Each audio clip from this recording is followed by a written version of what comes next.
Five shots. That's how every country's battle rifle worked in World War II. What the United States did in 1936 was invent the M1 rifle. They adopted it. What this rifle gave to the United States infantry was ruggedness, reliability, accuracy, and for the first time, firepower beyond what any other nation could muster. A squad of 12 men carrying M1 rifles could far outshoot their enemy. This rifle was adopted in 1936. If any of you drove here today and saw a car from 1936 on the highway, it would be an oddity. It would be very unusual. Yet you can go to any rifle range in the United States on any given day, you will see men, women, children shooting M1 Garand rifles. They still work, they're still accurate. The rifle was unique in that it accepted an 8-round end block clip. And if you didn't load it carefully, the bolt would very happily close on your thumb, and you could actually hang the rifle from your now bleeding finger. They called it M1 thumb. So I think I'll load it carefully. The whole clip is inserted into the weapon, the bolt is closed, it's now ready to fire. Now you want to cover your ears. Fire in the hole! Get everyone safe. It's going to be loud.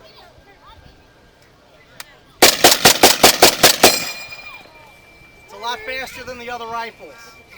And you can reload it and do it again for as long as you wanted to or had to. Not everybody... Sorry? The other one was light.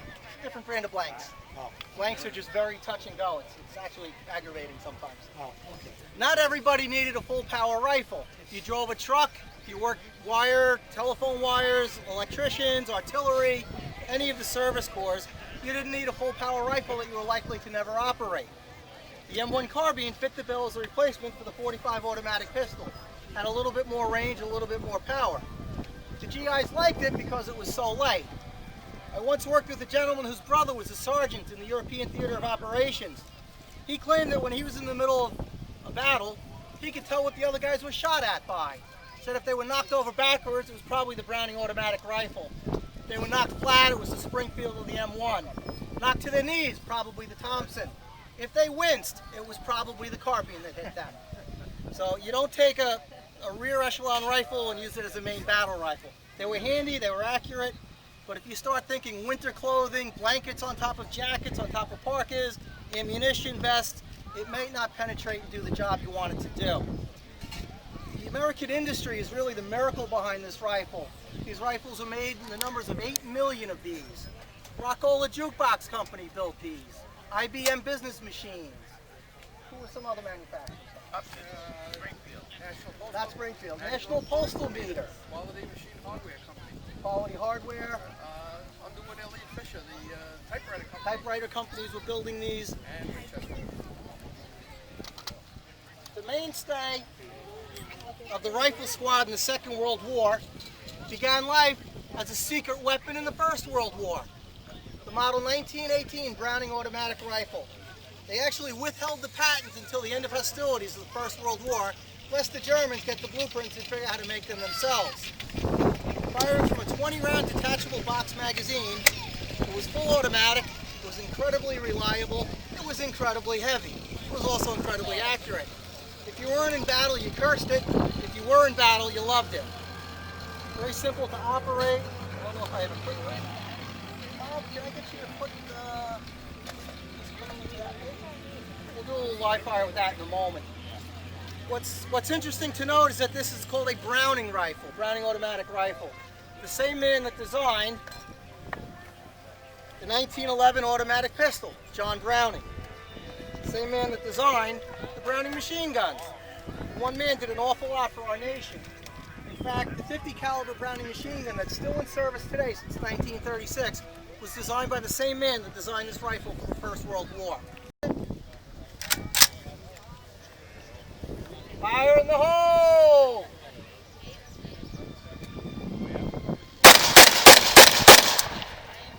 The military version would be full automatic and would actually continue to fire until this was empty or you released the trigger. Externally it looks like a machine gun, internally it's just a rifle, but a very heavy one. Ones used by John Dillon during the gangster era. They were complicated, they were very well built, very expensive. The military simplified it with this version. To build this gun in World War II dollars was approximately $350 in cost.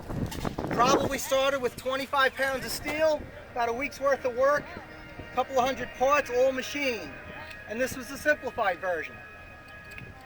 Thompson was a very solid, reliable gun, 30-round detachable box magazine, very rugged, very reliable. But there had to be a better way. So we invented the M3 Grease Gun. 15 bucks. How's that? It's a lot cheaper than 350. The United States government went to General Motors. They took a hubcap machine. They stamped out a right side. They stamped out a left side. They welded them together. 15 bucks. I want one. Portable, compact. It looked like a grease gun for greasing your car.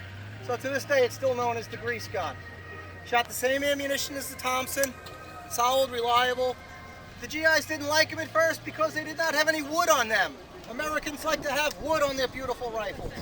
This did not have any. This gun actually soldiered on in tank services until the 1990s.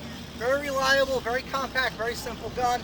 Made of sheet metal. We copied the British and the Germans as manufacturing techniques. It was the standard Japanese bolt-action rifle of World War II. It was named the Arisaka after the general who invented it. It became standardized in 1905 and served the Japanese right through the end of the war. Notice how tall it is. This might have to do with the Japanese inferiority complex because most of them were just about as tall as that rifle. All right? The gun was very well made up until around 1944. And of course, it takes its round, a small round, from the Mauser. All of these rifles, these bolt-action rifles, were all copied from the German design, from the Mauser. Right? The one drawback it had was, you hear that noise? This was a dust cover. Most Japanese took this cover as soon as they got and met up with Americans and took it and threw it off because most Americans knew exactly what it was for. Now, again, the inferiority complex of the Japanese lends them to make things taller than they are, you see? So actually, this makes up psychologically. So if I take this and I go like this, you get scared, right? This is how they fought the Americans, and this is why we beat them. This is one of the reasons. Questions? No questions. All right. Thank you all. Two flathead caddies? Yeah. Wow. I knew that.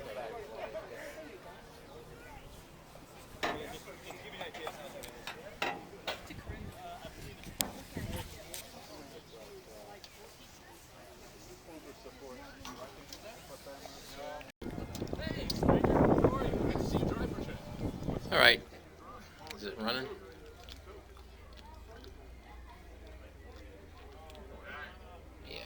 Alright, Sherman tank interior.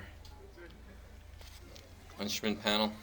Maybe we should run something because we're low on the joint. I was just talking to Jim. He said they're gonna do a tactical in 30 minutes. We should run something. We got a lot of people. Let's do it. Let me Transmission. talk to Mark. Maybe we put you in concert with something. We'll run two together. Okay. Flooring. You see this stripped out. Gunner seat. 30 caliber machine gun. Drive shaft. Open. Very dangerous. Steering controls. Brakes. Throttle. Primer. Gear shift lever. And battery. Alright. Enjoy. We are coordinating armor movement in the next 10 minutes. Mark Renton to the Sherman tank, please. I guess Johnny said he'll trade spots with the tanks. And you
can't.